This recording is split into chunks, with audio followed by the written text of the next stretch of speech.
Há 100 anos nascia na pequena cidade mineira de Pedro Leopoldo o médium mais famoso do Brasil, Chico Xavier. O Arquivo N vai homenagear com 2 programas especiais esse homem que para muitos foi um santo e para outros um grande enigma. O homem que psicografou centenas de livros e mensagens, que foi indicado para o Prêmio Nobel da Paz e que deixou um grande legado de caridade e amor ao próximo. No programa de hoje vamos falar sobre o desafio dos jornalistas que tentaram decifrar o enigma Chico Xavier.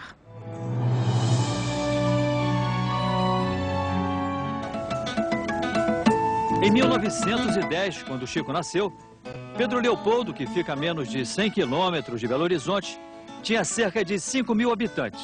Uma cidadezinha tranquila e bem interiorana, que de repente se tornou conhecida pela fama inesperada do médium Chico Xavier. Como é que eu vejo o Chico, resumindo bem rápido a trajetória dele? Menino pobre, mulato, filho de pais analfabetos, nascido no interior de Minas, que primeiro vira um escândalo nacional quando passa para o papel mensagens assinadas por espíritos, e que depois, com o tempo, depois de ser atacado, perseguido, ridicularizado, processado, ele se transforma num ídolo popular, num mito.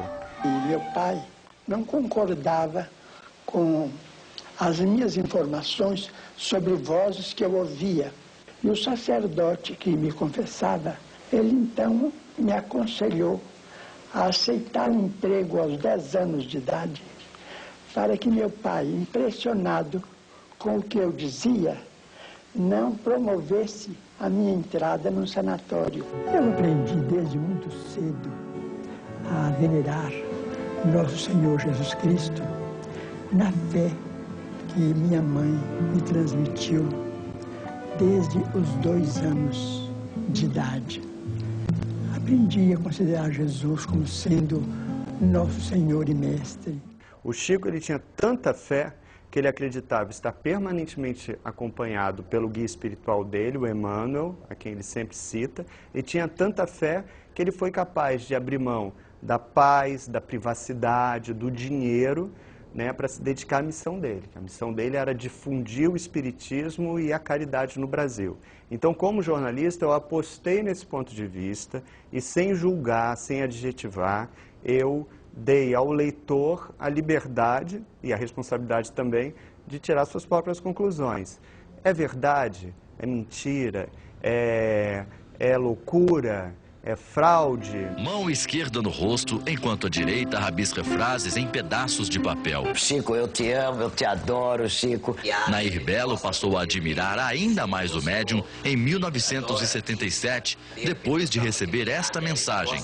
Uma carta que, para ela, o filho ditou para o amigo. Em 10 parágrafos, Manuel Francisco Neto narra detalhes do acidente que lhe custou a vida e comenta histórias que nem a família se lembrava mais. As pessoas que são citadas na carta são pessoas que já tinham morrido há muitos anos e que meu marido, que era de Limeira, teve que ir lá em Limeira e perguntar para minha sogra, para a tia dele, quem eram aquelas pessoas, porque ele não lembrava, e elas confirmaram. Bom, eu decidi escrever a biografia por interesse jornalístico, na verdade. Eu fiz uma reportagem, isso há 15 anos, sobre uma peça espírita chamada Além da Vida, que era um fenômeno de bilheteria. Mais de 2 milhões de pessoas tinham assistido ao espetáculo. E quando eu estudei para fazer essa matéria, eu vi que o centro desse universo era Chico Xavier, e vi também que não existia nenhuma biografia jornalística de Chico Xavier. E quem era Chico Xavier? Um homem que tinha escrito mais de 400 livros, vendido mais de 20 milhões de exemplares e doado toda a renda dos direitos autorais a instituições beneficentes. Porque ele dizia, os livros não me pertencem, eu não escrevi nada, eles, os espíritos, escreveram. Todos esses livros psicografados compõem hoje uma respeitável obra literária que já vendeu mais de 25 milhões de exemplares. Nosso Lar, por exemplo, que descreve como é a vida em outra dimensão, foi editado em vários idiomas. Só no Brasil, a tiragem de Nosso Lar já ultrapassou a marca de 1 milhão de livros vendidos. Francisco Cândido Xavier, segundo os espíritas, é o autor mais lido em toda a América Latina.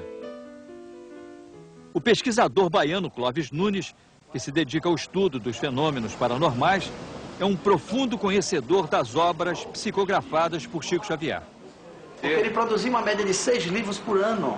E são livros que têm uma multiversidade de assuntos. Ele produziu romances, contos, ensaios, apólogos, crônicas, poesias, das mais generalizados estilos. Então, o que ocorre é que uma mente não poderia ter essa grande criação de multiversidade de conteúdo. Daqui a pouco, o fenômeno da psicografia. Voltamos já.